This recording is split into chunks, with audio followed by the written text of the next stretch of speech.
Hey, my name is Gaia Athena and in this video I'm bringing you my July 2019 reading summary.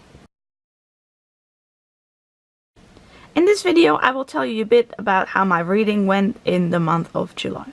In July I read 22 books. This was in part also due to the reading rush and also due to the fact that I have library loans. I was pretty happy with this.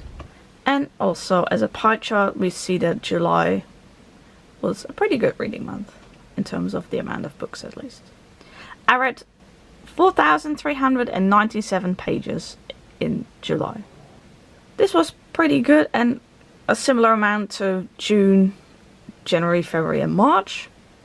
So yeah, I was happy with this. And also in the pie chart we see that July was an alright reading month in terms of pages. Age ranges wise, I read no books for infants in July. I read 6 children's books, I read 5 young adult books, and I read 11 adult books.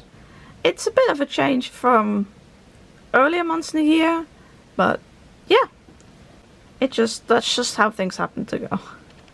In July I reread 1 book, and the other 21 books that I read were new to me books. Then we get to the genres that I read in July. I read 10 fantasy books, no science fiction books, 7 contemporary fiction, no rom-com, no historical fiction, no literature, 1 detective and mystery, no thriller, no horror, 1 paranormal, 2 biographies and memoirs, and 3 information books and no Disney and no art. There were a couple of books that had more than 1 genre. This month I didn't read as many varied genres, I feel. I read mostly fantasy and contemporary fiction, but that's okay with me. I read a couple of Peter V. Brett books from his Demon Cycle quintet, so those are all fantasy, so that is in part why fantasy is quite high this month. Yeah, it's just how it happened. And here you see the genres I read, but then per month. And it does indeed seem a bit less varied than in some of the other months this year, but I did read a lot of contemporary fiction and fantasy, and those are some of my favorite genres, so. The shortest books I read this month were Holiday in Tibbet's Brook by Peter V. Brett. This was a short story on the author's website. I estimated it was about 10 pages. I read Brian's Gold by Peter V. Brett. This was 53 pages. And I read The Great Bazaar. This was 60 pages. The longest books I read this month were The Core by Peter V. Brett, book 5 in the Demon Cycle. This was 866 pages. De Keukenprins van Meccano, book 4, De Grote Ontsnapping by Mathilde Masters and Georgine Overwater. 296 pages. Tracy Lacey is Complete Kierwiet by Tanya Lacey and Danielle MacDonald. 285 pages. Then we get to the books I liked most this month, or the favorites of the month. The first one is The Fantastische Max van Maas by Yvonne Jachterberg. I really enjoyed this contemporary fiction read with a main character who tells everybody in his class that he is from Mars. He's a child, by the way. And yeah, it was really funny. And I didn't expect to like it this much. Then we have An Uninvited Ghost, Haunted Guest House Mystery Book 2 by A.J. Kopperman. I really enjoyed this paranormal mystery. The Core by Peter V. Brett, book 5 in the Demon Cycle. I really enjoyed finishing off this series. Nice fantasy series. And De Keukenprins van Meccano, book 4, De Grote Ontsnapping by Mathilde Masters and Georgine Overwater. I also really enjoyed this read. Then we get to the books I found pretty enjoyable. My Solo Exchange Diary 2 and My Solo Exchange Diary 1 were both really enjoyable.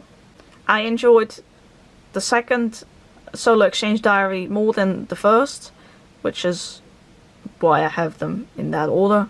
Then we have Fruits Basket Volume 7. It was really nice to reread this volume and continue the series. I also really enjoyed Messenger's Legacy by Peter V. Brett. And I really enjoyed finishing off the A Silent Voice series with volumes 5, 6 and 7 by Yoshitoki Oima. Then more books I enjoyed this month of July.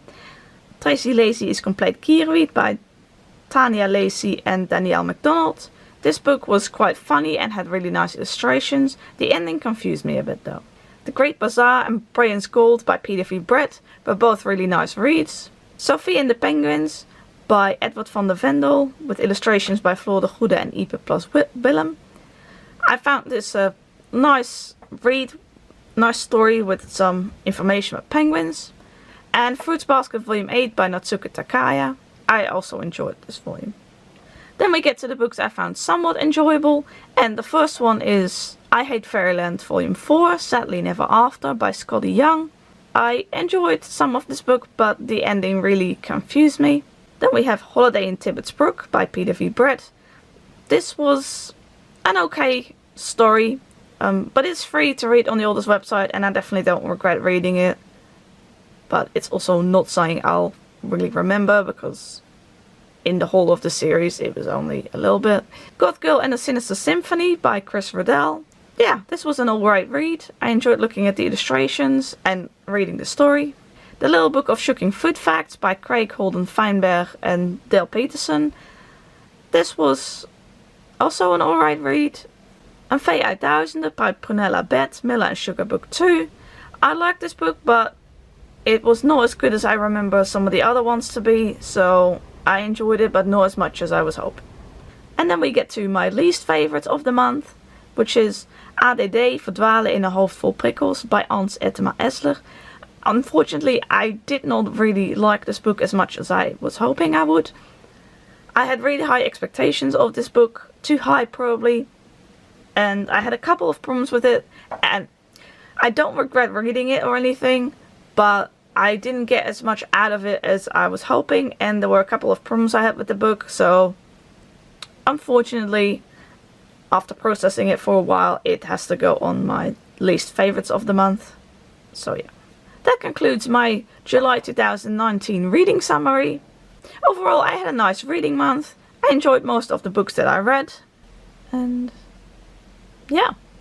Thank you very much for watching this video, and I hope to see you in my next one. Bye!